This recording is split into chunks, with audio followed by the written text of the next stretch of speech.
My name is Hira asterisk, and this story is from about 10 years ago. My engagement was fixed with my cousin Hamden asterisk. We both liked each other. Hamden was my maternal aunt's son and also our neighbor. We had spent our childhood playing together. He was the only child of his parents. My aunt was genuinely happy about our relationship, but my uncle wanted his niece to be his daughter-in-law instead. However, he gave in to Hamden's wishes. In our house, my grandmother was a very strict woman. We are 4 sisters and 2 brothers. Hamden was very close to all of us siblings from the beginning. He was especially good friends with my 2 younger brothers, Hamza asterisk and Walid asterisk. I am the second among my siblings. My marriage to Hamden lasted for 2 years before the actual departure ceremony. It was decided that my departure would take place alongside my elder sister Nimra's wedding.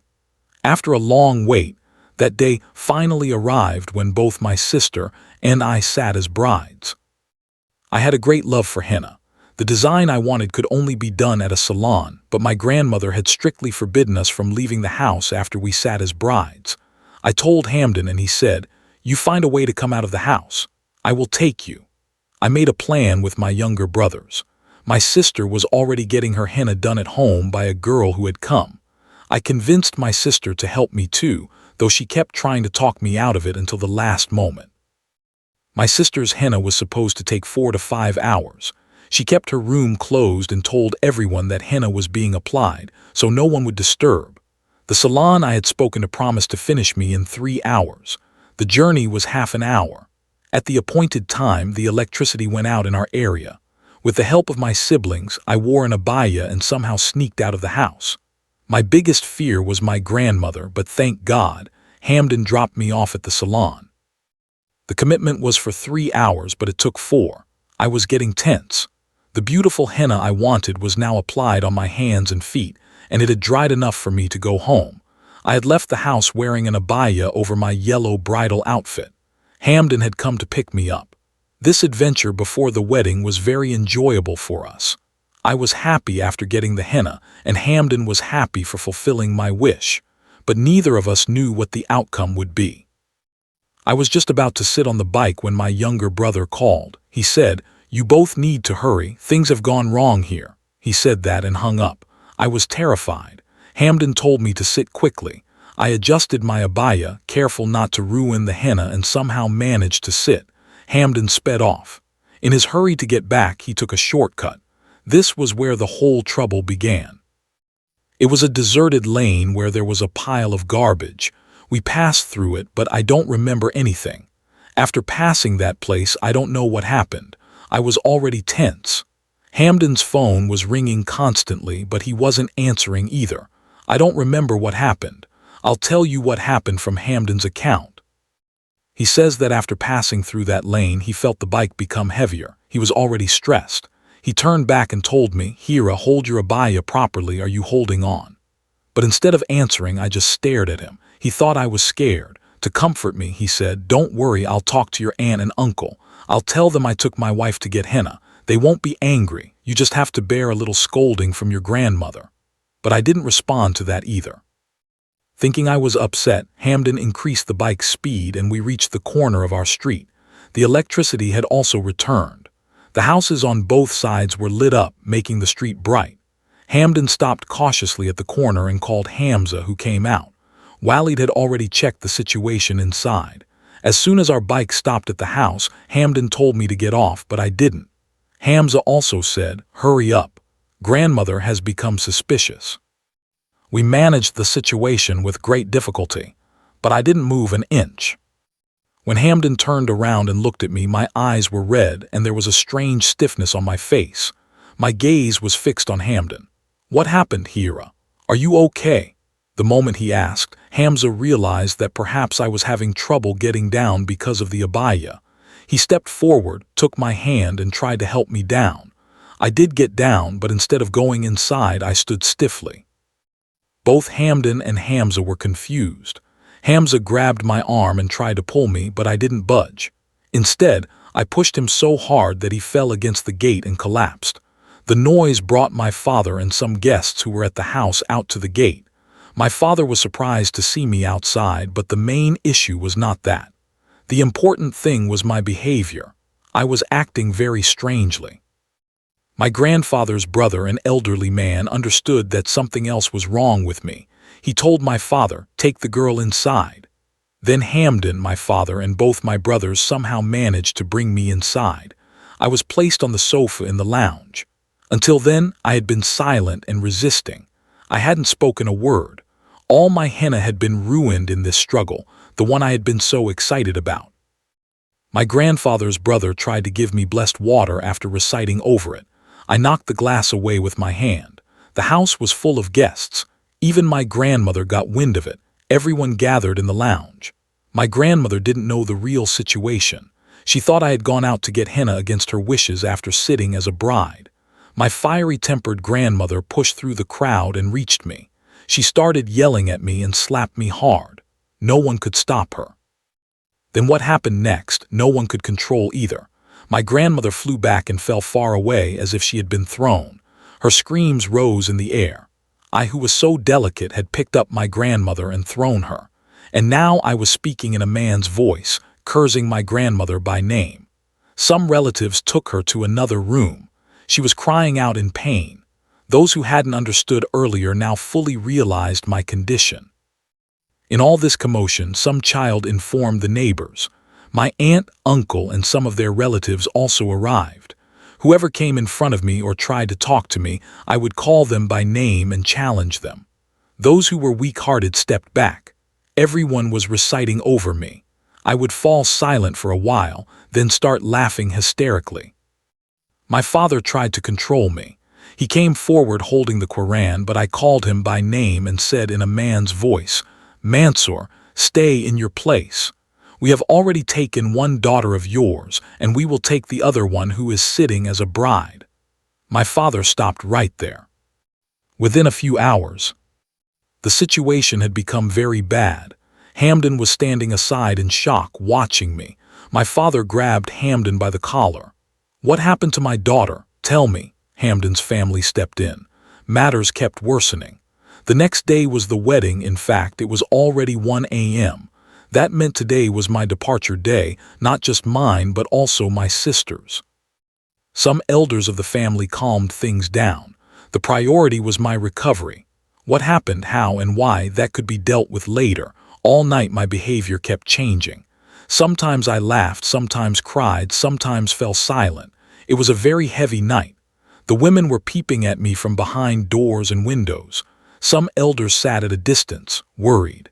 Hamden was forcefully taken away by my uncle. We were just waiting for morning. It was decided that I should be taken to a scholar or exorcist, but taking me was not easy. When they tried to lift me, I was uncontrollable. With great difficulty, I was brought to the car, and then what no one expected happened. As soon as they tried to force me into the car, I spoke in that same voice. "No one can move me from here." After that, almost every member of the family tried with all their might, but I remained fixed as if I had become part of the ground. Taking me was necessary because my grandmother had said that if any exorcism was performed in the house, my other sister, who was also a bride, might be affected. Despite my uncle's many objections and my father's strong anger, Hamden also came outside and tried to help put me in the car. I bit his hand like a wild animal. People barely managed to free him. Hearing the commotion, my uncle also came out and told Hamden, "Give her a divorce. Leave her." At that moment, everyone was stunned. Under my uncle's pressure, Hamden ran away from there. The family wanted to hide the matter as much as possible, but it was spreading more and more. There was also the question of my sister's wedding alongside mine. Then Quranic recitation was done, and slowly I was successfully put into the car.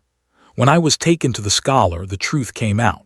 On the way back, the two of us had passed through a dirty place. The fragrance of the henna on my feet had attracted 4 different jinn present there, who possessed me. That was why my voices and actions kept changing. Thank God the scholar performed proper treatment and I found peace. My sister Nimra's departure ceremony was completed. With what difficulties it happened, only my family knows. I was confined to a room in the house. Slowly, I recovered. I was weak, but with time, everything returned to normal. Hamden had left the house that day. If he had been present, my uncle would have forced him to divorce me. The family was not unaware of my condition. They kept checking on me regularly. Today, I am living a completely normal life. A month after that incident, Hamden returned home. For 2 more years, the family members kept negotiating. My grandfather's brother advised both families to overlook the matter as the children's foolishness. Eventually, even my grandmother was convinced. This is a story from someone's life. Clearly, those families went through a difficult time.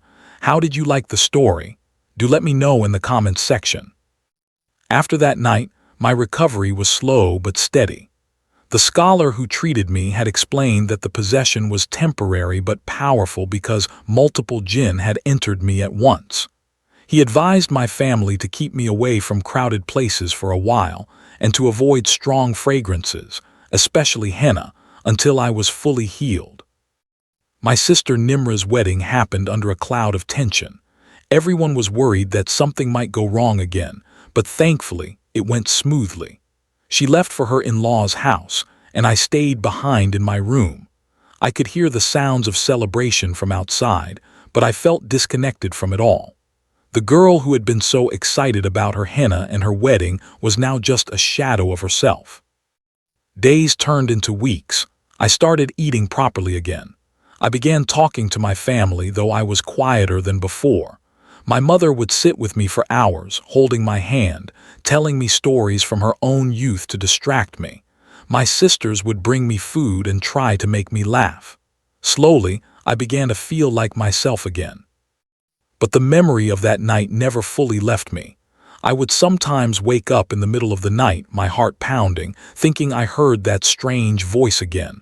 But it was just my imagination. The jinn had been exorcised. They were gone.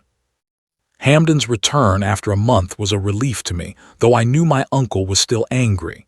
He had wanted me out of his son's life. But Hamden stood firm.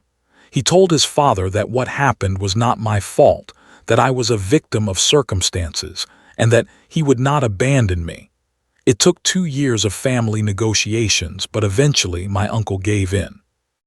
The day Hamden and I finally reconciled was a quiet one. He came to my house, sat with me, and apologized for leaving that night. He said he was scared and confused, but he never stopped thinking about me. I forgave him. I knew he had been under immense pressure from his father. It wasn't his fault either. We decided to move forward with our lives.